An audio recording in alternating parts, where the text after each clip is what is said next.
روج باش گهدار و تماشوانین رادیو بیر اف ام سرپیلا 103.5 جباجاری قامشلو آنها ون بشویکی راستخو زندی لما گهدار دکن هم جیل ما تماشا دکن شوپینری می لسر وشانا زندی بویر عربی سلاف و ریز و سبا و بخیر و خوشیبه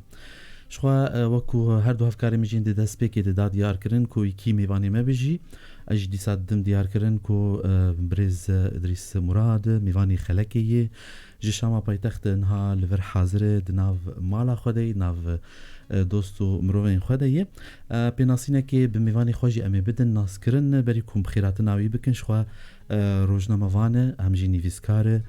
سپو یعنی پسپور دواره شوپاندنا موزیکا سوری ده یا کردیجی به تایبت همجی مجول ده به موزیکا سوری بگشتی همجی هفرز کار یعنی ده نابرا كوما موزيكيان تيما موزيكيان اجتماعية سوري انكو ام بيجن دناف دكافانا الفرقة الوطنية السورية همجي دامزرينري كوما اشتي يا كولتوري كردي يا ديلانا همجي سرپرشتيا دو فستيفال جرينج دو مهرجان جرينج كل شاما بايتختين لدار خصن بناوي قوس قزح انجي ديدارا اموريا بزقي يعني ملتقى البزق براسي ام لسر كاري قالكي باخفن برفرها امون مبخيراتنا ميفاني خبكن بريز ادريس مراد مبخيراتن سر جافا قال لك بخير ونهاتن جور حطاني فرش خالد ديسان بيجي مند مال اخونه وناف مروفين خدنا قدر ان لال 429 صدويك نمره تليفونامي عرضيه واتساب 096 82 82 4 واش انا زندي هاجر برسن واجي هبن سلاف بنجي من دكارن سر بوير عربي كوميداكي بنيفسينن امي دست خلقا خوش بكن وشخوا امي هدي جنيز فيجي ميفاني خناس بكن وكاريوي برفره كل هيا ما چند سالان اف خبات وكاري هاندكن جبوي يعني تواي بكاتين سورياي ما مستشخوا دست بك دم خوازن سر هر دو مهرجانين امجن قوس قزح انجي ديدارا او ملتقى البزق براسيف هردو جي قالك بالا مروف دكشينا باش رش خو هي قالك تستنتجن عارف جبرقوت ما مستت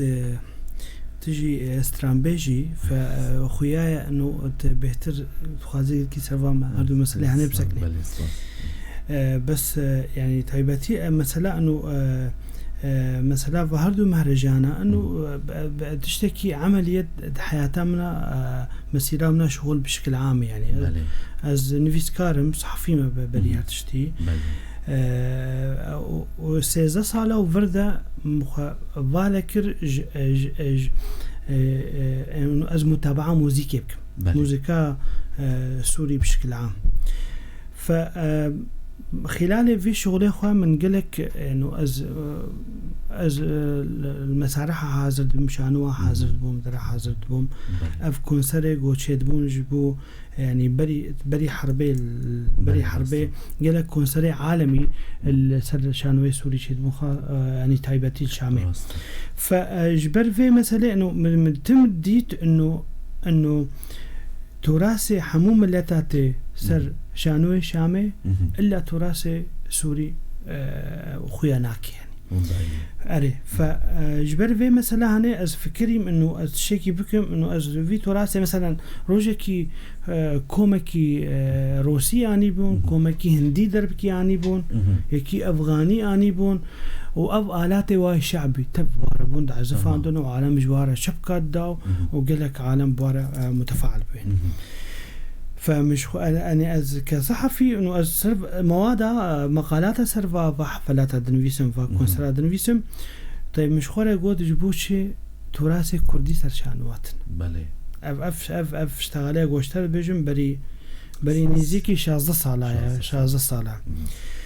فاز اول فكرين باعتبار زاني انه يعني ام كرد يعني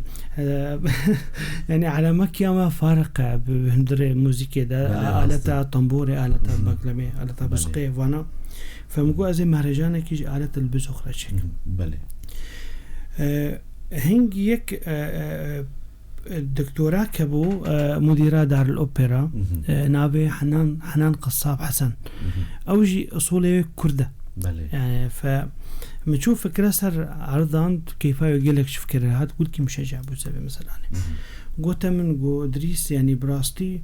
حتى رجائي أجي تحلمي إنه تشتكيش بسقير الشك أو نا بيتر الشام بيتر بسقينا قصدكن يعني وأجوار الدماغ وياكل حتى دبي مهرجان لأنه أساسي بسقي أو ديا بسقي طنبور أنا نبسق أنا العكس يعني أول طنبور بيشتري بزق وحتى باقلامجي بيشتي بسقيهات يعني نبري بسقي ف مبلشين صار شغلي فيستيفال أول مهرجان أول يا بسقي ما 2010 شكر ده هزار ودهي طبعا بأريكاريا دكتورة حنان خصام حسن يعني براستي أوجي شخصية يلكي جيرة وحش ثقافتها بسوري بشكل عام تكي مبلشين مشاكر هنجي هي ولات بخير بو هي ولات بسرقبو يعني من عازفين قلك كوباني آنين من عازفين قلك جعفريني آنين أزهات ما قامش له من جفر قلك عازفين برن سلسلة وان طبعا مامستا أبو زور سعيد يوسف مكر أو افتتاح كر مهرجان أول من حفلة كونسرة أول من دا مامستا سعيد يعني كامل إنه افتتاح كر براستي أو أول كونسر بيج مامستا أبو زور هات السر دار الأوبرا مسرح دار الأوبرا وكونسرت نافدا يعني أول جار يعني النيف وسطي عربي ده ونيف ثقافتها عربي ده باعتبار برينها ابتديت وأنا قلت هنا كله يعني مسلامة وندابي وكسكي هنا كسكي نصداني إنه أبناء ملقب بأمير البزق ملك البزق المهم يعني إجبرقو أجد في وسطي دما مساطي يعني صحافة دام قال لك هفالي خواني سلمان مستان فيستن فجراء سوري بالإجماع أنا كداني ملك البزوق أنا كداني عبقري البزوق أنا كداني أمير البزوق الثاني ودر نافكي يلكي مزندا ويكو يعني في استفادة بشكل عام ويكون سري بشكل خاص قالك يعني قناة تلفزيوني عربي روسيا اليوم وجزيرة والعربيين حمول جمال منطقي بون حموش كتغذيات زير شكرن وحوارات مر شكرن نافدا صار بشتوي بو حرب مسكنين مخابن ما نكاري مشاكل وبرما مستمكارن نابركي بستينه شو عمل دسر ده حزر ويازاج مي باخفن بمره بن جهدارين دلال نابركي كورت وعمدگرن بريز ادريس مراد شو روجناموان و نيفيسكار ميواني خلكي نابركي كورت وعمدگرن ام بردوان بور جهدار و تماشوانين ما شو ديساج دبيجم نهاون البوير في ام جهدار دكن لسر بلا صد و سسي نقطة بين جج باجاري قامشلو برنامج غولاواس بهيه ميواني خلكي جي روجناموان و نيفيسكار بريز ادريس مراد شو دندري استوديو يد حاضر ام كيف خوشن كو اوجي جيشانازي ايرو روجم هناكي روحنيه بابين سر كداوي كاريوي او كاري برفره تفدج بوي حمو بكاتين سوري چب كردي خو چب ارمني خو چركسي خو بهمو ملتي خوجي براسي كدكي باش دكي و كاركي بالكيش دكي ام قاون صاله 1011 يعني بيران مستان يعني هندري شغله مدى يعني براستي اجبر قوم قالك بحث موسيقي شاكر يعني ما قالك ابحاث شاكر بالتالي متكتب سم موسيقى سوري شاكر من سرواجنا باخر شاكر السيرفي مثلا يعني من خلال يعني في خوندني من تشكي يعني بركي نايخ وياكرنش حمو مثقفين سوري ثقافتها السوري ما مستا يا بشكل عام بله جوين منطقة ما دركتي يعني تذكاري بيجي تم أدبيجم حتى الكودرت كيف مسر التلفزيون هذا أدبيجم إنه أما منطقة جزيرة السورية أو جزيرة فيدري از تمد بينم إنه نبس من بتج موسيقى راش ثقافة راش حضارة را تم أدبيجم من بت بشرية يعني تكوين بشرية جفر بلش جبقو دراغو أول موسيقى جدر كفي دراغو أول فنون جدر كفن فأكيد أو من بتا بشرية بشكل المناقر اشتغالين عربيتنا دهنا جبر تمامي جيادة خوش عميدة تدادي أساس كوشرم يعني أساس كوشكي كان قالوا كوشرم بس أري يعني 20 سال أنا 20 سال أسب عربي دنفيس مدرب فبيحمدي من إنه أسبري رو من شهر كورسي كردي شكرنا وأزنها بلكي تشكي اشترى نه بيجم في أول جارة أز بحثتكم ده علامة ده أنها أز مختارات هالبستي جاكر خوين ما مستوى مازن جاكر خوين أز بترجمينهم بلغة عربي بس شغلي مسر يعني متقول بلكي أساهي فهذا خلاص كم في صارك أسرت شغلهم وخلاص نوعين فأزي أونا لأول مرة وزارة الثقافة السوري هي أول كتاب بكردي درخي فأبنا براستي تشكي كي باش وكيف عم قلقات أسرت شغلهم خوش ولا يجي واخترت اشتغلهم أز الكارم ولا يجي أز عربية كلمة اشتغلهم ده على كل صالات 2011 ما فيستيفال أخوة أو ما مهرجان أخوة ساكنة نتيجة أن وضع قلت نخوجه فصالات بشتوينا يعني يقول بشكل مرد شغلن براستي يعني اشتري بيجم انه كسي قد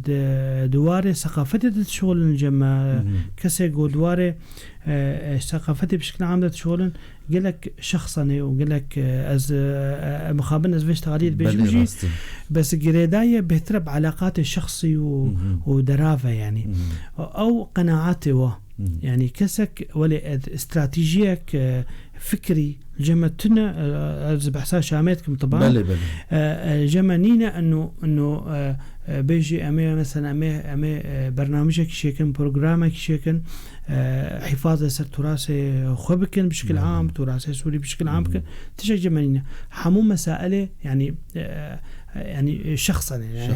هركس كيف حالي خدك يا مسألة إنه يعني يكيو بكي هناك هنا أريكارية بربكن وهناك كسرنا بيجش ما تناكي نشوف يعني علاقاتي خوي الشخصي تندرس ثقافتي ده مباشر ولاندن مهرجانا دوي أول يكمين مال دار الأوبرا شكر صالات بشتي وينا دكتورة حنان هاد غيراندن يجو مديري وينه أو قناعاتي بتراث بشكل عام نبو سكنات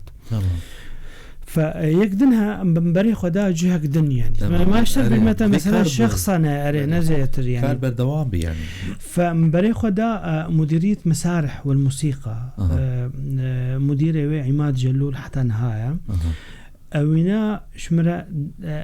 مهرجان یا دوی و یا سید عمان دیک جن یا دوی سرشانوا ابو خليل القباني او بخليل القباني شانوا قلت كيف ناره بايتخته يعني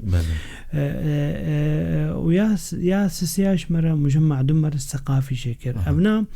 بس على كل يعني ابناء ازلكي سيرفي مثلا ناسكم ادخلهم سر ناما في استفاله او قوس قزح وجمجي اري او جينا منتقل بزق اري هر يكي براستي خلقك تخوازو بدكي بيتري تخوازو ف يعني هدفها مج مهرجانا بسقي شيء براستي اول شيء نقلتها بسقي الجم اجبروا قالتها بسقي مع هذه سوري تاخو ياكر قالك عالم هيدي نقو مثلا امضان انه يعني بزق جمع منطقه معروفه جنب كرمانجا جنب درا بيتر موسيقى مدى بس نها قلت تافيلي موسيقى عربيه بلكي حتى تدبيني مطاعمها وحتى افستراني يعني افستراني بشكي قيمته وانا يجي هدي بس خير خلينا بس قلت دوره خبريه معهد عالي الموسيقى ده بتدرساندن بله راست بس آلات وين ضادبن ما مستآلتها طنبورية غايتها من بهترجة أنواس حفاظ يسر آلتها طنبورية بكم جبر فيها كي أنه تم از نظام بسر تليفونها يكي دعوة بكم أتشم جمانا أنه از هاد ما قامش له جبر أن از حاضر بونا يعني دوران نهي ملتقى نهيتكم يعني يا بسقي فاز دائما دخازم انه آلات طنبوره باقلمه بتبدا بيحتربوا خاصه طنبور يعني فبيحتر جمع عفريني هنا براستي يجو بكرديا براستي بكرديا راستي ليدن بطنبوره ودر وبتليا وبطنبوره بتشوشك چند عازف العفريني هنا يجوا جد بيجن بافنازي فصالات شوي معاني وإيصال جاز مباور عزيبي بيني مثلا نوش قامش له هرم از أركاريا خو يعني نوروزت كمنها انه كوما اشتي هي نوروز هيك ايصال فازويخ بريس بريكم بار بريس از برشم ازهر معفريني از چند چند موزيك وانا جور بينم يعني كردي اصيل فما مستا انه حفاظ الفعالاتا يا دوي يعني هدفها من هذا الدوي اوجي هدفك اساسي براستي تبرا زانه انه الحاني منطقي جمع قالك هات ندزين رست قالك يعني از حاضر بقالك حفلاتا حتى كسجو موزيفان يعني براستي من المفروض يعني هي موزيفان او تعصب جمنبه فكري بينا تعصب قومي جمنبه فكري بيدر وليجي قالك ايجو بس خيد عزفان دون معزوفاتني كردي لدان نلقوت نفش معزوفه ازروجكي مثلا أزنافي ونابج بقول لك معروفة حتى دراسات كردية تجي لك معروفة باعتبار عازفكي بس قيل لك معروفة أكاديمية از حفلك وي كونسرت وي حاضر بوم كفوكي عازفانت وزعان بو بطريقة خوش براستي عازفان بس داني بو برنامج ده أو البروشورة ده داني بو تراث سوري هلا أزنا مختلف بيرا تراث سوري ينطوي تحت تمام بس من المفروض باعتبار خاصة أفستران قلت يا تدزين أف لحناني قلت يا تدزين من المفروض أني بتراث كردي سوري حتى بلكي نتراث سوري بلكي نسوري يعني تراث كردي يعني تفهم كده شو باعتبار أحمد عرفي جزراوي قوتيا حسن جزراوي قوتيا بلكي بيتر جزيري يعني. جزيري فأبناء حتى فا مسألة شو إحنا قدام راست إنه دفعك داتا تماما يعني إنه دفي حفاظ حتى تر الحانة وركز أرجيك جوابه أري فأختي من مهرجاني بروشورة وها يعني بشكل يعني فأختيك برنامج تقدميني أدبيجم أم معزوفاني فلان دري أم معزوفاني تابع فلان دري يعني حقيقة كثير دماغ مثلا أفتراسي عربية أفتراسي كردية أفتراسي إيرانية أفتراسي ألمانية فأفجي تي حفظاندن تي أرشفاندن باعتبار التلفزيون سوري تصوريني قالك جارة مباشر درتخي قالك جارة هندي برامج خود درتخي جغيري وينا در شيفي دار الأوبرا تي حفظاندن أو نا صوت وصورة تصورين ومكتباوها حمونها مثلا مهرجانا أول حتى إيطاليا دار الأوبرا تروجائي والجمج يعني براستي من حفاظ سركرنا بس قالك مهمة يعني ظنينها يعني وسائل إعلام قلكي زي دبونا وسائل تواصل اجتماعي قلك زي دبونا قلك تنشر عندن سر فيسبوك سر قلك تشتدن يعني حالك قلكي مهمة أنه يعني شكل من أشكال الحفاظ على التراث المنطقة يعني براسي أسكا كرد يعني مهمة قلت شمرة أنه مثلا تراث كردي بثروا الحفظان ضرب باعتبار أكثر تراث هذا دزين أكثر تراث هذا دزين جبرقو بري أو مساحة الجمع نبو أنه أم خب قدمين أزنمات كارم قلت كي سر فيستيفال بسقي بيشتغلم أتخازم بقول بم ما بس أزيرو لين متى تمام أبدا يعني أزير استغلال بكم يعني ما مستشفى روجنا مباني بيجمان تتخازي أستر حوارك تشتغل راح تاخذ بالسينما مثلا مباني نوصل شابا قوس قزح أبناء دوار موسيقى ده مهرجان قوس قزح دوار رقصة ده جوفندي تاني ديلان يعني استرانجي ديلان بدنا أمسترانجي شيتكن مثلا كوما أشتيا كردي يعني جو من أسانديا شو أنا من برفرهي سرويج بشتغل أبناء ما مستا أبي بيشتغل وأزي يعني دورة عود مهرجان دش بين صالة ما أساندي بس قزحنا بين صالة تاني شيء بين أنا دورة شاشية دورة شاشية دورة شاشية بينش قديا كوما أشتي بين صالة خوي عمري بين صالة هندرفا بين صالة قلت شيء مثلا خدمات سواء يعني يمن از تشتكي منها از قلكي جوا أبي جو تراث شوهين از قلكي جوات حرب يعني جوجمها تبقى قوم أو كربان حبسي ده كربان حبسي ده براستي يعني جبرجو قلكي جريمته يك خاصة تراثك ينضاب بالأصل تمام جملت الدنيا يعني جمع كل ما جاء أمزان إنه أباني تراث خوش بيجي أبها تراث شويني هنا تمام فدهندري يعني يك نامي جو أشتي يعني قدميني بيش دخي يعني أم ستراني خوش نقينا راست يبرجو فنديشت ستراني جو يعني أم تحسن إنه نمشوها ترى في الكلوريين تماما لحني وقت در أري أول شيء برفيت قدمين أبناء بوتشك بحاله هو أنا أبي حفاظ التراث الكردي يادو النسر شانوا بأبناء قدمين مثلا إنها مثلا قلك ضواتش مرتين قلك تشت حتى مطاعمات ودرارة قلك في نشاطات خاصة مش أصلا إذا ناخذ يعني باورك أول كومة كردي درت كافي إنه كاري بس شانوا بلي يادو ما تشتك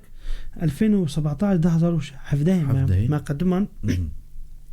جراء كمينة سوريا بلكي أدبجم جراء كمينة سمستوى هشاب يعني كردستان يعني هشاب كردستان تقدمان ما مسرح راقص قدمانت يعني أزلكي قلت از مطلع مسر أحداثياتي بس يعني أول جارة أدبينم بتشوله بنافي مموزين ما قدمت حوار كردي عربي براسي ما قول بقى جمهور قلت كيف فهم كيف أبناء أول مشروع يعني أذكارم بجد مشروع قلت كي مهم بو إنه أشتي قدم عنده ممثلية جوزمان عربي ما آنين يا راوي بعربي قدمان جبرجو ولا فهم كده إنه قصتها مموزين بس استراني ما ورقصاتي ما تفقد دي بلكي أول كونسر بو جارة كمين كونسر أشتي ده عربي تيجوتن كونسر دككي فرمي يعني تمام عرس دار الأوبرا فجارة كمين بعربي بالعادة كونسر مع حفلات متف بزمان كردينا تماما يعني تشكي عربي بلكي وقت أزدرت كيف ما أول أسبشكي يعني بس بلكي هفبيفينا يكمين جو ما مسجب كردي ده أخذ أصلا بنين هاز ودور دربكي دركت ما دربكي أز بقناة كبيرة أنا ما تبيرها من أري بس كيف خوش مقلك يعني بلكي أذكر هناكم اشتغلين خلاص نعرف فما مستا أنه 4 سال باجرة ما كون استجبوا نوروزي شكرا تحت يد وزارة الثقافة السورية لأول مرة في الشيء براستي يعني وزير أنا أزبيج متى شو يعني براستي أو مساحة دانما يعني بيجوا أريكاري مركي جبرجوا أجبير نكن في مثلا يعني ضروري يمونا في كسيجو خنجي موركرين ما مستكي موسيقي بري مدير دار الأوبرا أبو نافي خو جوان قرجولي جوان قرجولي أصولي خو كردن أري نافي كردينا ناشتغل بزيك حش كردي تياخد كي فأريكاري قالك مركل جو إدريس دفع تشكي بكن يعني خلاص أزنو الفيلم وأمتكارم بركز بأن الفيلم يعني فعلا شو وقتها شو أز بشتي ذكر بينمنا يعني مشاكل أنا هذا بشكل بينم دوار تدريبات هذا دوار حفلات هذا بس يعني كومين ناف شكر لوسط الثقافي ده كومين نافكي مازن شكر كما چند کسایی ما مستن يعني دلایزه زدکی مش برگو انا اكيد كيم تره عفوا زيد تره يعني تفو موزيكوانا وان بيجن بتري 25 ها از بيجم ايغو ديلان دكن انها هجدنا هجدنا وموسيقى دي جي استران وحمود شنا درنا ام دركي ما تدعوا كريت انا كايت وري انا بقي از يعني مخابن از هيك قحري مسبب مثلا قلت انا كاري يعني نظام ام ما مستا خناف سعيد يلي جاره مره شكري انها يعني هاتيه مره كونسر قدمان خناف طبعا عفريني استران بيجي كردي يعني وقت براستي خناف دركبه سر شانوي از سر بلندم يعني الظانم انه امنا يعني سلمه بلندك از يكي حريص ما مست انه تراث كردي ده ما ادري كيف شانوي يعني ملتف نكر ما بيقول خو بديده دفي قلكي مسلكي قلكي يعني باقش مو مقدمينه فجاء ذكي اصرار دكم كسيغو تراث او اصراركم دائما تراث انا خوازم كسك استراني خو مقدميني خوازم انه بس تراث كردي ورقه كفنتور كردي ورقه ماند ابناء يعني جغيري ونا ما مستقلان مراد هي الان دريعي دركي مش عموده بر سلاوي مش تبدأ اگر شوبين الناب ريناز يوسف قلك يعني قلك هنرمند شكري سوباري قلك هنرمند كرد مرة قلك مرة الكاري بوركرون تبري ما تبري كومي بون يعني ام تكارن صوتين متقدمين ام دجن فرقة آشتي للتراث الكردي بمشاركة لأنه أونا ما في عمداناك يعني براسي طبعا ناوي واسر بوستر در وبروشورة كي باقش ودر النظام از هنگی كيف خوشم النظام شسر راسته باش اجازه بين او يعني ديلاني وي كردي ما مستيقو تين لدار خصن جرك كسك هب وانفيري وان ديلانات كنا لو ابنا مشكلك يا ما اظن فيش شي مشكله كشتر بيج زحمتيه بوردر باز انا يعني مدربه رقصات كردي سوري تنن تماما ازلكي جراها مسلم قلت ايش هذا المساله ده انا كبا بلكي يعني انا كان بس الفيديو شغله واقلك نكار نورن صالات شوي خورتك يعني بك انا هلك ما جهدار بكن بيجن واز هم ازلك كيف وشم جويك وري براسي دربنا الشاميه كان ابو ازاد سفريان كومكي أرمني الدربيني أجانا تيني ماركاري مرتك آزاد سفريان يعني نبكي كردي أرمني تماما صالات شوي إمكانياتي من ما ديجي ضعيفة براستي از يعني قلت تعداري مد بيد في كوميديا جبرقو از يعني راني نفسكات في ولاتي دي عمليا انه وضعي ما دي نقدر كيوخش فاز دائما خوازم انه كوما اشتي بابها اشكالي هذاك صالات شوي من مدربك جعفرين يعني بس هذا خويا كرم براستي يعني قالك سلام مجمع مستحمد رهنا بس يعني فرقك نقبا يعني تراثي عفريني وتراثي جزيرة ده حركة ديلاني نو كيفن فباعتبار فرقك كيفن وبري انه هو تاخذ ربان دي در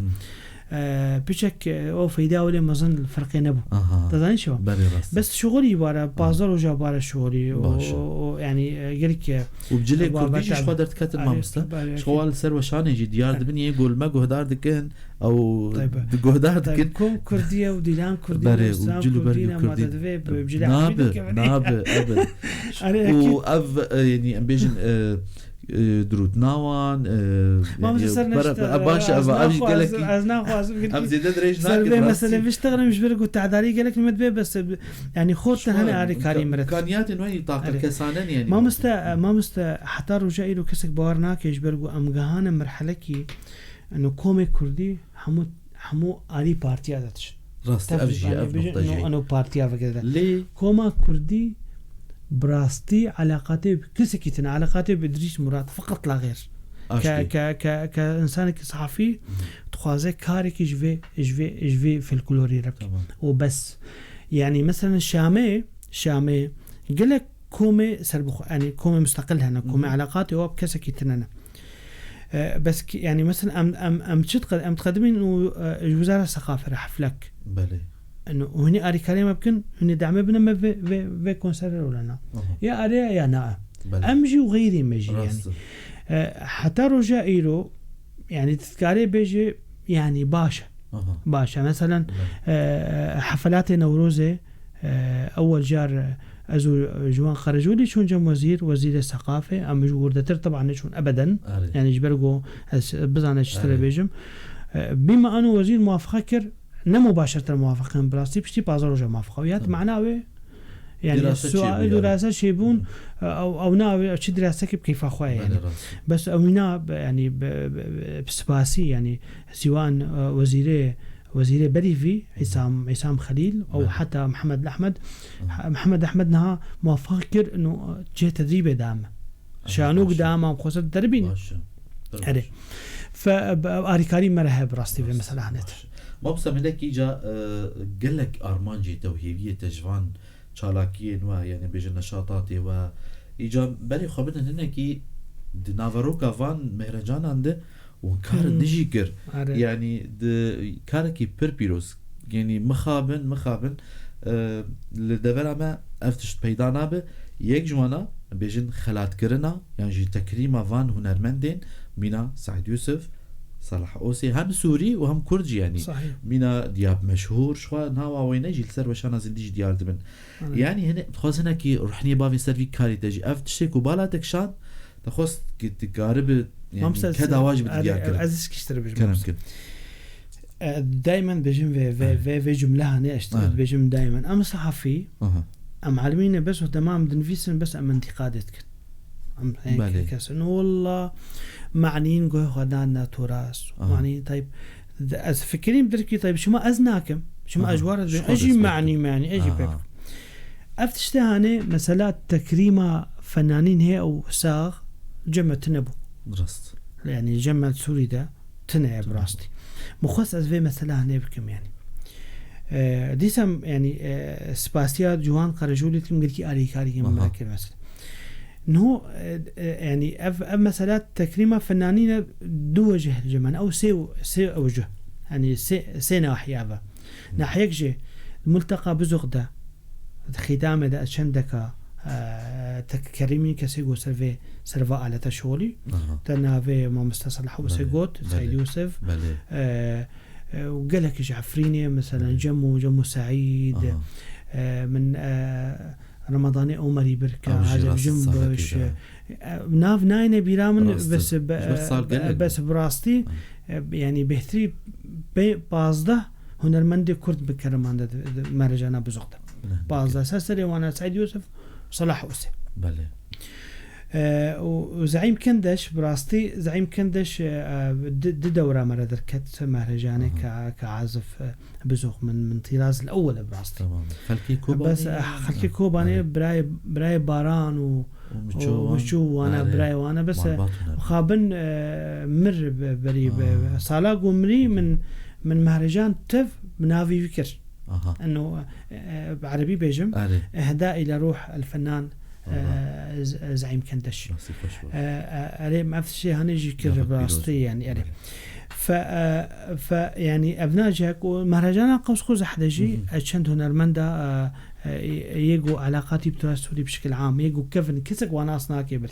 نا علامة سوري وناسك ونا علامة كسكي وناسك مينا كيف مثلا مينا ام بيجنا تيجونا هاتيش بيركلن تنافي قوتنا دياب مشهور يجوانا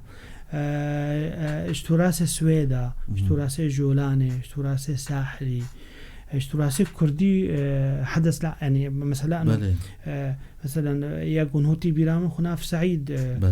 طبعا اختي تكريم دار الاوبرا تكرم طريقه يلكي باقشتك يعني شاشد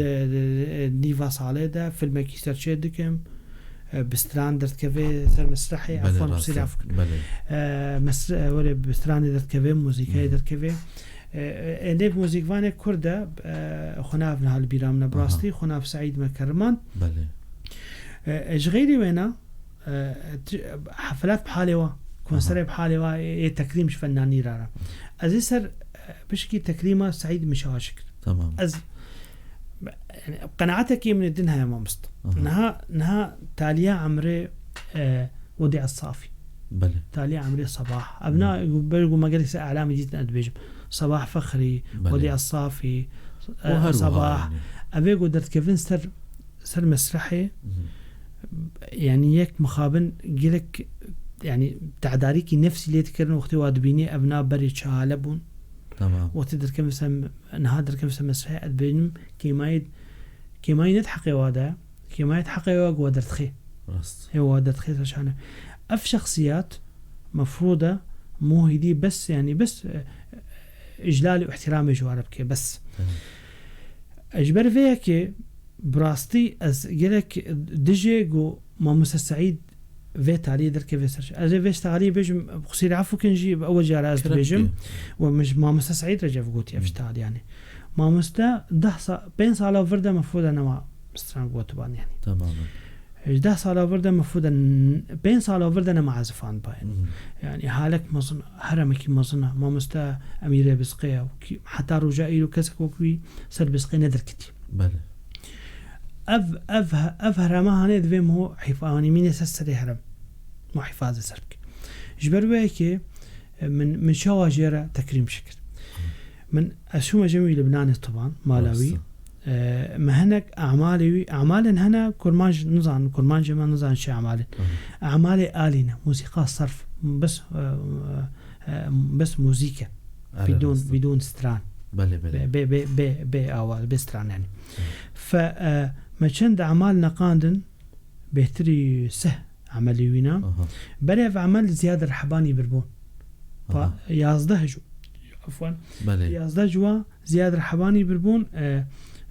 وك توزيع خفيف جير شيك بربون على أمل أنه بقدمينه بس حتى رجع له نقد ما بس جاهز نجب ما هو يازده عمل آني من دانا موزيكفاني السوري أهم موزيكفاني السوري عدنان فتح الله كمال سكيكر جوان قرجولي حسام بريمو أبناء يعني هر موسيقى يعني يجو أساتذة ما حد عالي دنا سر توزيع شغلنا وسر أوركسترا شغلنا أعمالي وي خام وزع عندنا أوركستراليا تماما يعني بهتري شلو بينجح دستورة سعيد يوسف شخو بهالبجارتي وانا شو مجم طبعا سعيد سعيد ما سعيد حاضر بو تكريم جيرة ابناك تكريم جيرة عمل سر مسرحي هات قد ما طبعا اجبرقوا يعني اجبرقوا اسحقي استراتيجي هون دانكم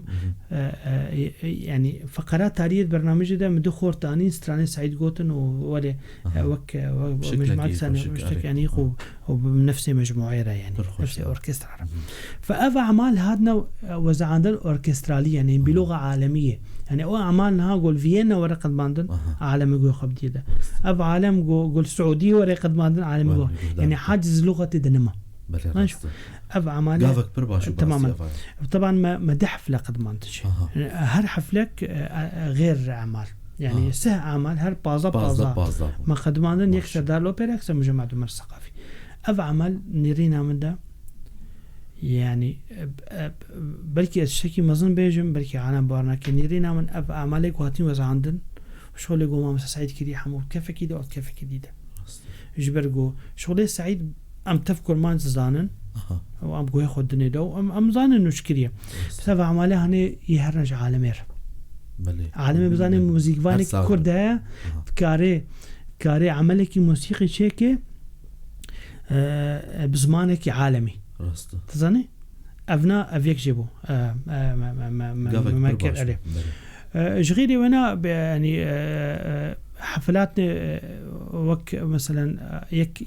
يك هال السهل الغاب قلت كي معروف أنا في عادل الخضور أهم من قدم التراث السوري الساحلي وسهل الغاب فأب مثلا هنا ما دخلت إنه أزوجي بشد مخويا كرم أوجي أني بعالم دين بوسفة مثلا هنا غيري وانا من محافظات ديانينا بس تايبتي كاري من بهتر كردية مثلا نو كوما أشتي هر أسبوعي سير رجاء از تدريبات وارد كم از بوارم يعني وكزارو كم مرياتنا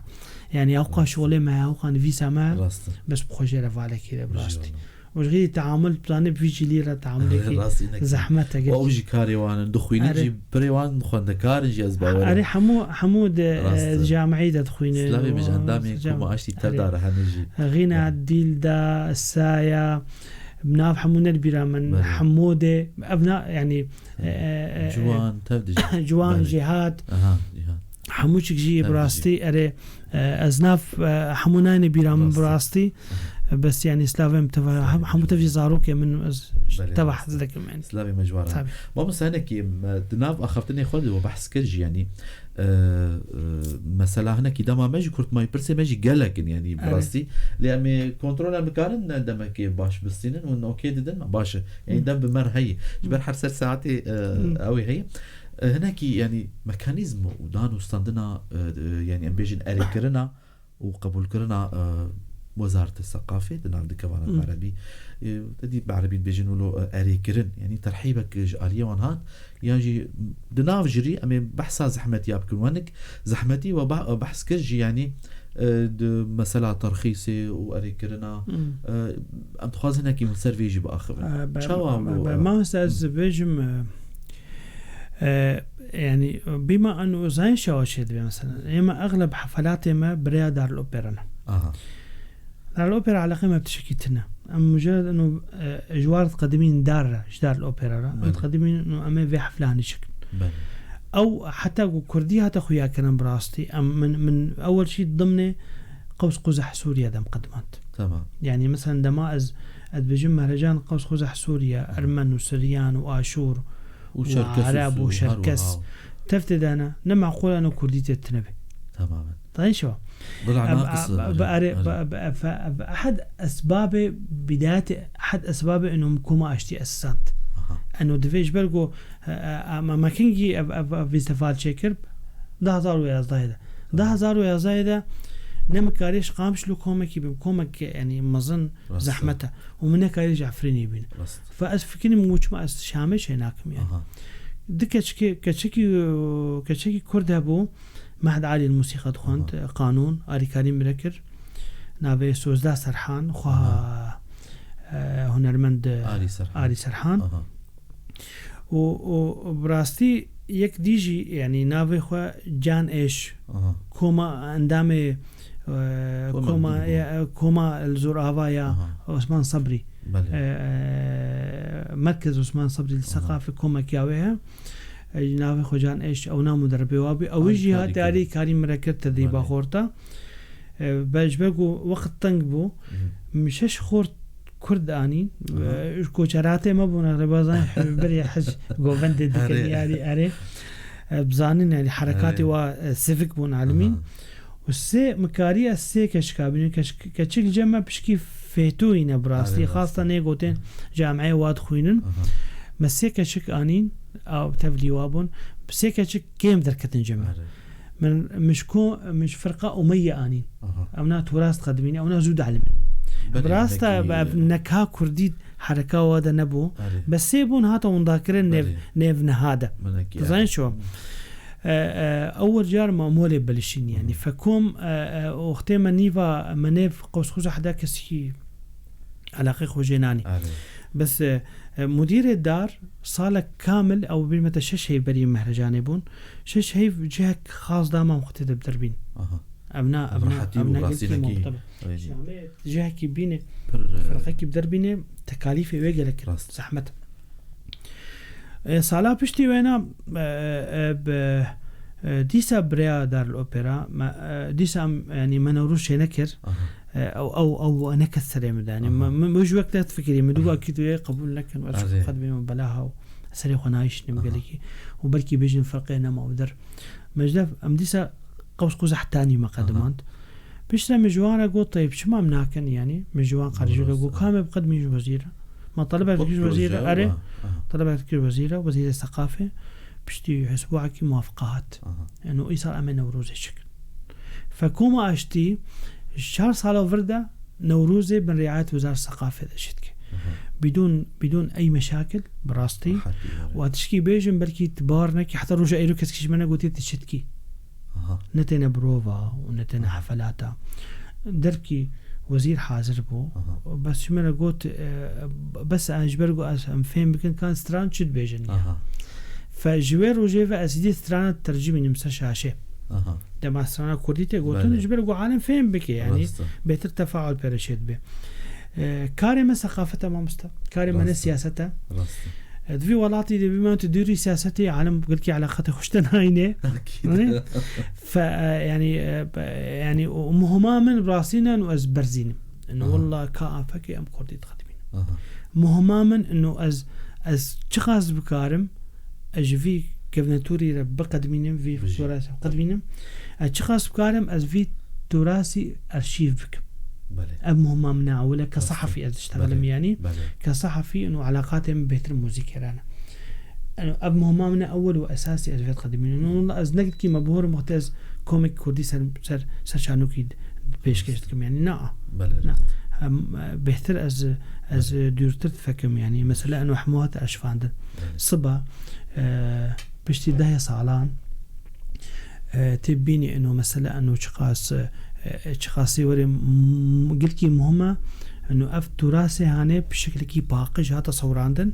بشكل كي باقش هذا شكل رسمي دفعي نبس صوت وصورة ما مستستراني كرديات قديمة اتف نوطينم انها ادبينم جانا هناك موزيكواني كرد هنا دبيجن انه والله مستراني ده بازا ستراني احمد شيخو من نوطاندن نا حتى رجع إلو بركي سستراني كفناتوري كردي من أوطاندي تنويت كامل ونو المكتبة دار أوبرا دنا والمكتبة مدنا أبناء بركي نهتنا بركي أيامي بري موزيكفانة كي أرمنها نافي كوميداس كوميداس من أهم من اشتغل على الموسيقى الشعبية الأرمنية جغير يعني بيفينا جغير في سر موسيقى كردية كي شغلية يعني بري رسالة ويا دكتورة بري عمري 85 سالة سر موسيقى كردية رسالة ويا دكتورة تكاري بيجي أول بحث علمي سر موسيقى كردي كوميدا شكر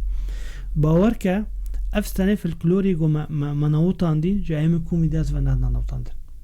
جبرجو هركا سياستاني خد نوطيني سياستاني غيري خوا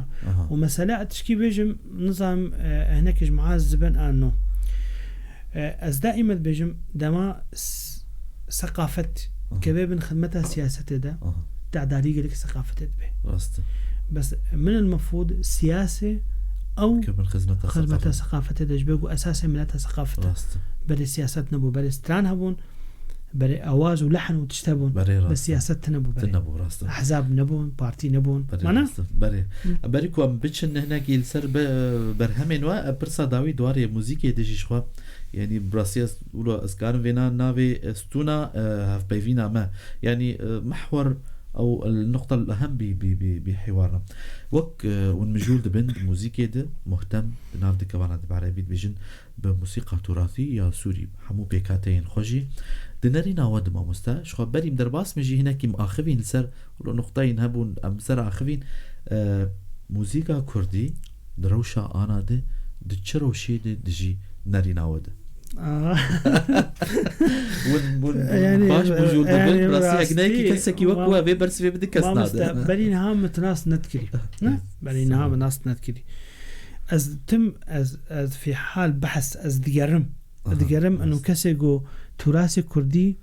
وك خد قدميني وقت تراث وك يعني بدون التشويه أسبرش تغني بدون تناسقنا والله راس إجباري قلت كمناتوري منطقة ديرك يتقدميني دربنا أزدبينم يعني بدون أي تشويه فحتى الشخص أنا جيت شغلين مديني أنا وشلالية أو در شغلين مديني مخابن تراث كردي نبس تراث كردي تراث سوري بشكل عام بس لسه كردي بيشتغلوا خطرك يركي مزنده يعني وخاصة أزي لأول مرة على الهواء مباشرة نشتبيجم خاصة أفكسيجو دنا خياكرن إنه موسيقى خوندنا أدبينا منها قالك فيديوهاتا التشويه كي كامل شواسي كردية تيجوتن راسه بركي كان فيديو فيت عليه دركتن براستي كان كليب دركتن لسترانا كفن بيجن استرانا جوان حاجو قوتنا استرانا كان دكيدن قوتنا بركي آرام وانا بس بشكل كي مشوه تقدمين فطالما أب تشويه بريا أكاديمية مها فمعناته مترسيه خطرية مترسيه كي مظنها ومخابن زاني يعني قالك جي هدي دين سر نغمات موبايلي خورتما او استرانا قو تشويه تقد ماندن سر نغمات موبايلي خورتما هي هون حتى هون تقدمين هون ام دبن سدامك جي قالك جي حتى علامات سوري بشكل عام بشكي اري كاريفه تشويهات استرانا كردي نها بشكل مشوه تقد ماندن تراث كردي يلكي خطرنا خطر ده كان ما مستهنة شغلن سر تنويته بس كس أريكاري بارينينا يعني يعني شاقو أتخوازم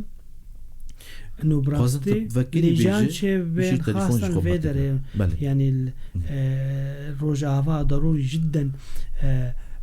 لجان شبين بهرنوا قندا أفكسي قومين حتى أنها يعني تراث حافظ كرين من المفوج دنجي وارس إجلاندن عالم حموسر تراث خوشغلي بلا بارتوك مجري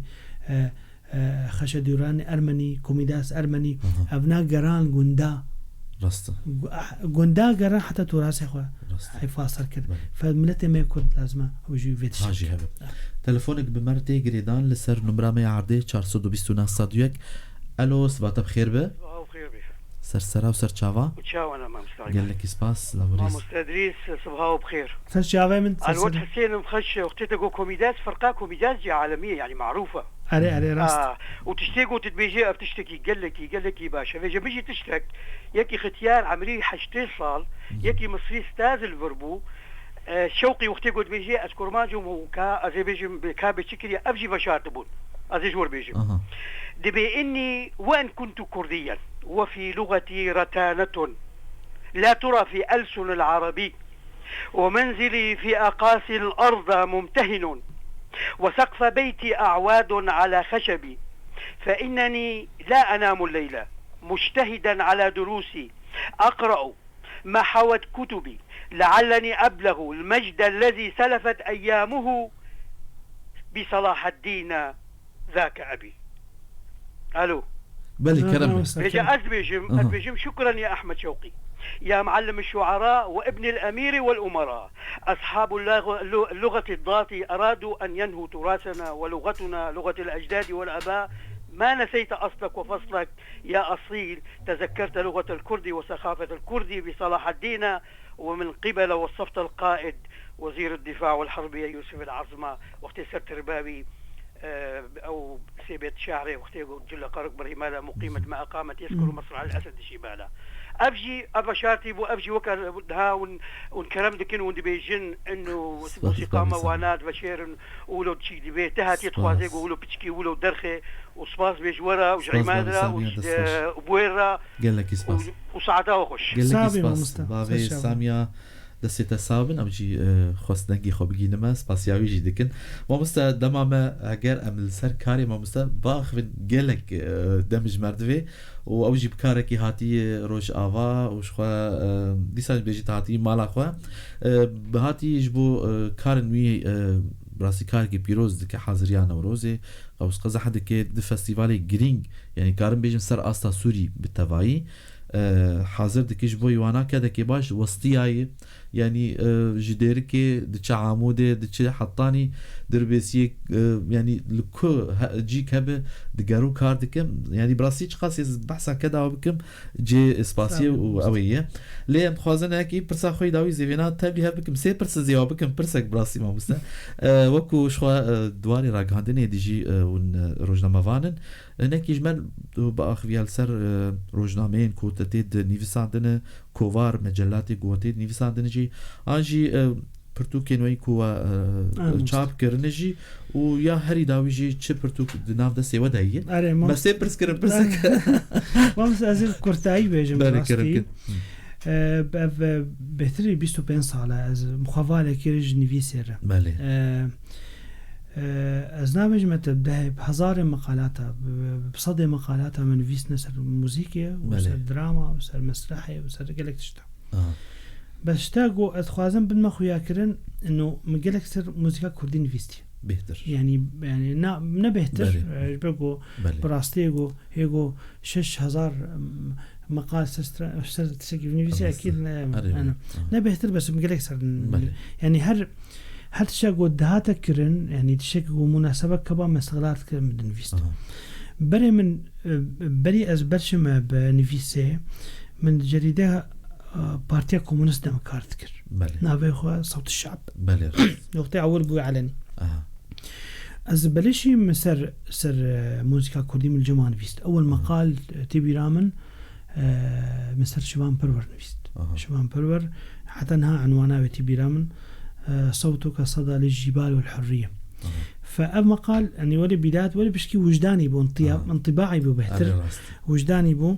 رجاء أول وقت مقالة مدركت ولي من از متشارعي دهات فروتن جريدة يعني نوكا بداية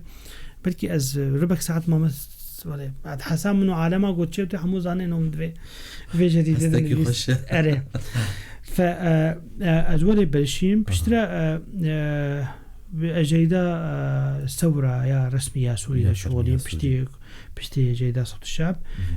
مقالك مقالات ويدي سلفي نفسي في ناماخوة مثلا وسر ثقافة سوريا بشكل عام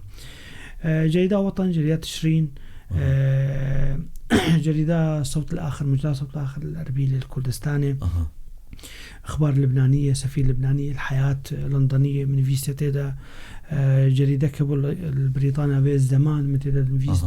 هدف الكويتية، راي القطري، ناينا قوتن يعني وجغيري بصدق مواقع إلكتروني. ما بس تخوازم منو سفيه مثلا مستر جمال سعدون فيستيا، مستر أرام تكران فيست جرائد رسمي سوري ده. يعني مثلا عندما جمال سعدون فيست مري من مقالك سر فيست جريدة وطن السورية ده مقالك يجيلكي وخش مثلا فيست يعني أفكاسيجو بطريقة فطري شو كفنتور تقدمان يعني من نقولك سبب مثلا ركزان سر أرام تكران، سر جوان حاجو، سر محمد شيخو، سر قالك هنا المندي، سر موسيقى كردي بشكل عام قالك محاضرات شكرنا لا مقدمان يعني مثلا سر سترانة بالية، سر سترانة يعني أف شو مشتوى، سر سترانة تفني، سر سترانة يعني أف كفنتور كردي من محاضرات قالك سر شكرنا المراكز الثقافي أسد اشتغل مياه سر شاشات قدمان يعني كان خور من لايف دبرن طنبورو إيقاع قدمات. دكتي بمهنا ما مستب سر موسيقى بشكل عام يكجي جمعية صدى ثقافية الموسيقية أسكرم عندهم إنه أزلكت في واردة شغل موسيقى شغلية موسيقى يجبركوا موسيقى راقي وكتابك شمرة طبعا عندهم أو كتاب عبارة عن حوارات مع موسيقيين سوريين الأكاديميين هلك اختصاصي خده يعني مغنين أوبرا، مغنين كمنجة، مؤلفين موسيقيين، عازفين عود يعني هؤلاء كتابات دن قلت مهمة يعني براستي أي موسيقى فانجي حتى ما مفروضة وري خويا بوخي نيتدا نافوي من عالم الموسيقى ضمن قوسين الأوركسترا كلكي خبات عمد موسيقى أوركسترالي ده باعتبار از مكتب صحفي أفريقيا سيمفونيا وطنية سوري أبنائي بيتهوفن وباخ وموزارت وات قدمين ماشي فاز مقالاتي مقالك دوي تجاه لان التحليل نجا عمالي بيتهوفن وارا ف او كتاب سر اوركسترا عاد اشتغل اوركسترا شيء آلات اوركسترالي شنا نو آلات هنا عجيب وغريب آلات ايقاعي هنا مناس ناكن ايقاع آلات النفخي هنا يعني قلق مو ناس هسوا آلات قش تشتغل انه مثلا فرق نقابات كورنيت وكلارينيت آلة توبة شيء آلات النفخي أبوا آلات تفسد تشتغل آلات إيقاعي بالكامل أسوا تشتغل زائد إنه طقس أوركسترالي شيء يعني كره شانو كونسرتي أوركسترا حاضر به يشوا قوي خب ديدا يكين يشبكة بدي يكين يشبكة نادي أما نقول كي محمد أوركسترا ده يبقى قاعدة أوركسترا دما ضجة كي بتشوش كبه مستحيل بس في ولا بين ساكنين حتى عالم تفلود بيتو كان بلش بقول تقصى كيوها ف وعازف الأول كيا مايسترو كيا أمنا تقصى كتاب أمنا تالي وزارة الثقافة السورية طبعا إنها وكان مشترك قلت از يعني هلبست ما مستعي ما ظن جاك الخوين زي بوغرم بزماني كردي بعربي عفوا بكردي للعربية أسرت شغلم نافس عليك أسرت شغلم وأوجي وزارة الثقافة السورية طبعا برستي كاركي برفره وهيجا وقال لك هيجا يقمروف لسر بس كنا يعني هر بشك جي خلاك جيردفي اللي ما مسح زربو لقامش له وكيف خوشنكو وجي دمك وقطان جبوي كونك ام كارب روحانيه وخدمه اوجي بكن بابين سركاري ودسي وصابم سباسياوت كد ما مستا ادريس مراد شخوا ديسايجد بجم ينكو لما تماشكرن و دخوازن بهتر ناس بكن بريز ادريس مراد شخوا روجنا موانا نيفسكار بسپور دواري شوباندنا موسيقى سوري كولتوري سوري بالتواي بحمو بيكاتين خوا